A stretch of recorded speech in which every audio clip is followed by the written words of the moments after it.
आज का डिक्टेशन 80 शब्द प्रति मिनट स्टार्ट होगा 5 सेकंड बाद। स्टार्ट। सभापति महोदय, आज इस सदन में जिस विषय पर चर्चा हो रही है वह काफ़ी महत्वपूर्ण है और हमारी भावी पीढ़ी से जुड़ा हुआ है। मुझे भी अपने विचार प्रकट करने के लिए आपने जो अवसर प्रदान किया है इसके लिए मैं आपका आभार प्रकट करता हूँ और हार्दिक धन्यवाद करता हूँ।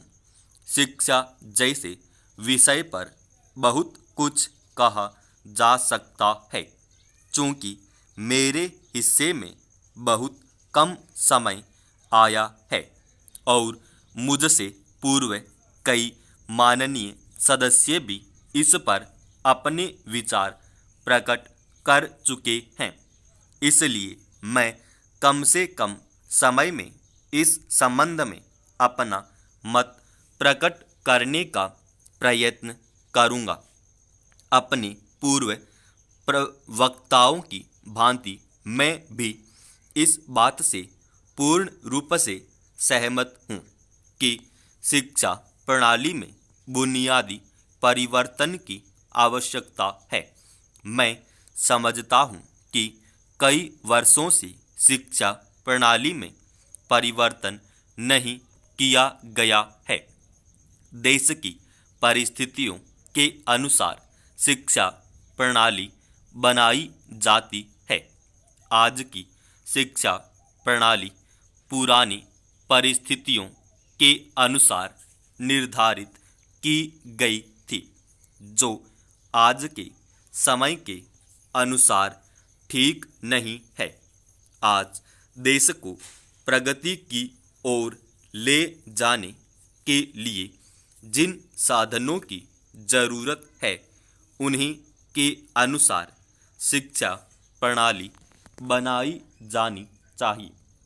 इसलिए मेरा निवेदन है कि शिक्षा प्रणाली में परिवर्तन किया जाए ताकि जो नवयुवक पढ़कर आएं वे देश के विकास के लिए कार्य करने योग्य सिद्ध हो सकें।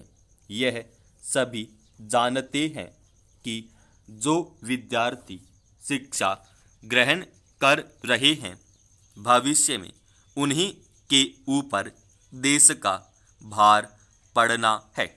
आज हम सभी को गंभीरता से विचार करना है कि हम किस प्रकार की शिक्षा अपने नवयुवकों को दें जिससे वे सही रूप में देश को संभाल सकें। आज देश जिन परिस्थितियों से गुजर रहा है उसके अनुसार हमें सही शिक्षा देकर अपने नवयुवकों को तैयार करना है। इससे न केवल युवा पीढ़ी को नई दिशा मिलेगी बल्कि देश को भी एक गति मिलेगी। महोदय, मैं आपको यह भी निवेदन करना चाहता हूँ कि इस महत्वपूर्ण विषय पर चर्चा के लिए अधिक समय दें ताकि सभी सदस्यों को अपने विचार प्रकट करने का अवसर मिल सके और शिक्षा के संबंध में ऐसी नीति बन सके जिससे देश को लाभ मिल सके। मैं निवेदन करना चाहता हूँ तथा अपनी ओर से सुझाव देना चाहता हूँ कि सबसे पहले शिक्षा के बुनियादी ढांचे में परिवर्तन किया जाए। बहुत से लोगों ने दिल्ली के प्रश्न उठाए जो दिल्ली के साथ अन्याय किया गया है, तो मैं समझता हूँ इस बारे में सब आवाज़ उठाएं। इस बात की आज ज़्यादा ज़रूरत है। मैं यह कहना चाहता हूँ, भारत सरकार से या जिन्होंने ये सारी योजनाएं बनाई, उन्होंने वास्तव में यहाँ के साथ बड़ा बुरा किया, यहाँ के साथ अन्याय किया, क्योंकि उन्होंने इस 5 वर्षीय योजना को बनाते समय ध्यान नहीं दिया कि क्या योजना बना रहे हैं, गलत बना रहे हैं या सही बना रहे हैं, इनसे क्या लाभ हानि होगा। इन सब बातों पर उन्होंने विचार नहीं किया। तो मैं समझता हूँ ऐसी परिस्थितियों के अंदर यह बात ठीक नहीं है। ऐसी दशा में यहाँ पर 5 वर्षों में आने वाली योजनाएं बेकार बनकर रह जाएंगी। जो कटौती निश्चित की गई है उसको समाप्त करना चाहिए, ताकि दिल्ली को हम अंतर्राष्ट्रीय स्तर का एक आदर्श नगर बना सकें।